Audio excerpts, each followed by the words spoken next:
Hey everyone, my name is Andrew Wickern, and I'll be talking about how Bangladesh has fared since declaring independence from West Pakistan.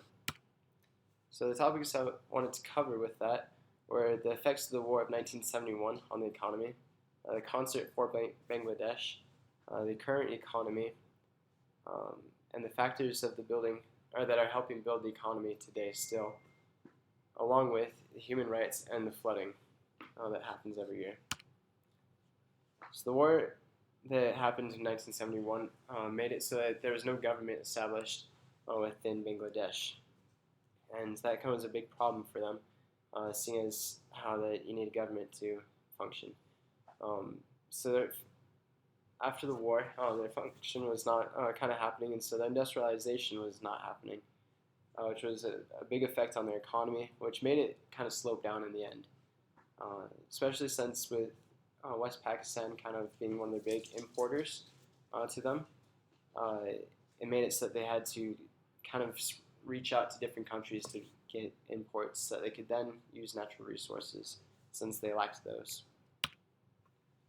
The concert for Bangladesh was put on by George Harrison, who was a former Beatle, and Ravi Shankar, who is a master of the sitar, um, which is an Indian instrument. And these two gentlemen, they put this concert on because they heard about the struggles that Bangladesh was having, and decided that they wanted to help the refugees out by raising money, medicine, and supplies. This benefit concert was the first benefit concert ever done, and it's kind of a big deal, considering that there's been a lot of benefit concerts done since then. The link on the bottom there is a big help for us to be able to understand kind of the effort that George Harrison and Ravi Shankar put into making this, and just kind of some of the music that they put into to it when they performed. Glance at the economy of Bangladesh itself today. Um, the gross domestic product ranking for Bangladesh is at 45 right now, which is increased by 10 since last year, 2015, where it was ranked number 55. These rankings are pretty important. It shows the growth and establishment of the economy, and as we can see, the average growth rate is about 5.72%, and that's making it so it's constantly growing at this time. It's also decreased the unemployment rate to 4.3% over the last 6 years. Factors that are building the economy right now are the agricultural industries as well as the textile industries. Rice and jute are not only big industries in Pakistan, but they're big industries here in Bangladesh. Kind of the more easy ones that they've been doing for several years now.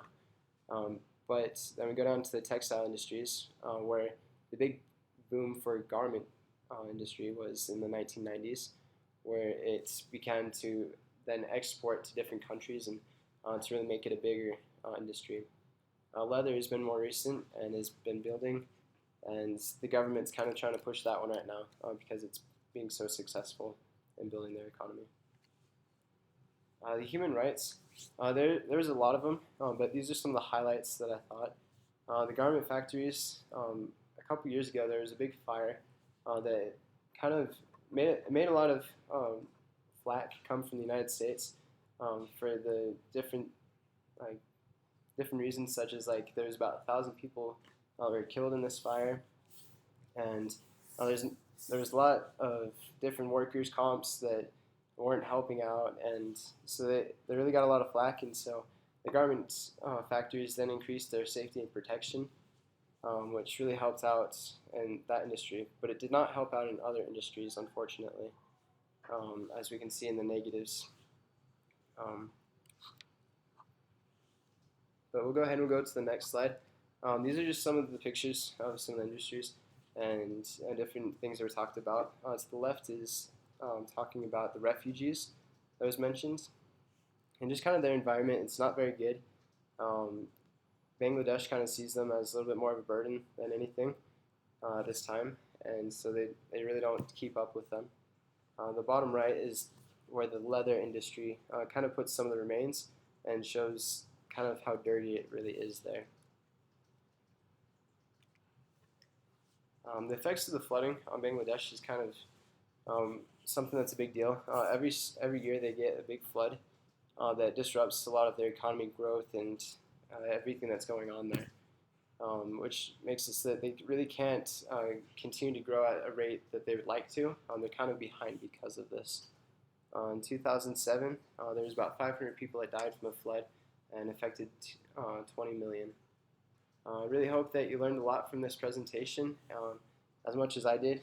I know that there was a lot covered in a short time, but there's the links on this next page to the sources that I used, and I invite you to check them out, and I hope that you enjoy. Thanks.